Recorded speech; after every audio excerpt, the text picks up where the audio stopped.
Hey everyone, welcome back to the channel. My name is John and this is your Modern Tech Breakdown. Today I'm taking a look at a few AI news items. The first is that everyone's favorite struggling chip giant, Intel, has made a significant AI chip sale. Sort of. Let's jump into it.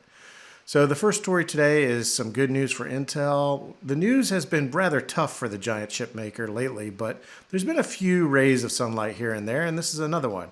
Here we have a press release from Intel that they are partnering with InflectionAI to build Inflection's new custom-tuned AI models for enterprise customers.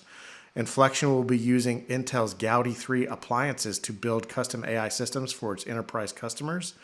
So this is a big win for Intel as they lag far, far behind NVIDIA in this space.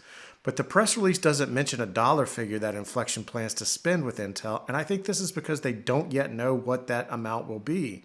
I'm guessing that Inflection will be placing orders with Intel whenever they themselves get customers on board. So I'm guessing there's not really an order for any hardware yet. Inflection needs to go out and get some of those customers signed up first. So the good news for Intel will really occur later when Inflection gets some paying customers.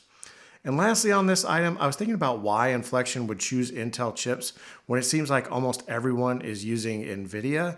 Intel touts their cost on an equivalent performance basis, but I think that's not why Inflection chose Intel. Inflection is targeting enterprise customers, and Intel knows that space well and has a sales team with existing relationships. I think Inflection wanted to partner with the Intel enterprise sales team in order to tap into those relationships. I don't think the technology or the cost of the Gaudi 3 chips were the real driving decision maker for Inflection. So the news isn't quite as rosy for Intel, but this is my speculation. Let me know down in the comments if you have another theory on this one. And I've also got another quick story here about OpenAI. It seems that they've opened up a $4 billion credit facility with a syndicate of banks. Just look at this list of banks.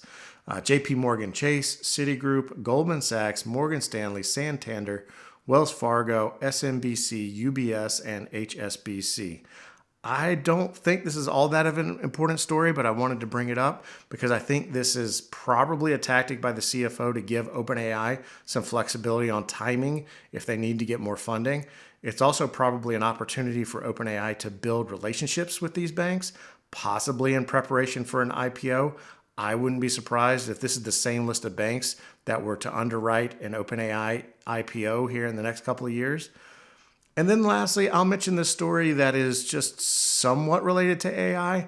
It seems that FTX is poised to start repaying customers. I think there's been several misleading headlines on this story that said that customers were going to get paid back in full, when in actuality, they're going to get paid back at Bitcoin's price from November 2022, which is about a quarter of where that price is now. So certainly that's better than getting absolutely nothing, but it's not quite getting paid back in full.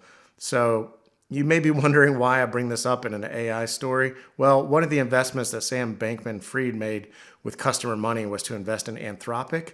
Anthropic's the Amazon-backed AI company. Some of those investments actually have paid off, and that's why FTX customers will be able to, quote, repay most of its customers. So there you have it, a quick roundup of some AI news for today. That's all I've got. As always, thanks for watching. Please like, comment, subscribe, and I will catch you next time.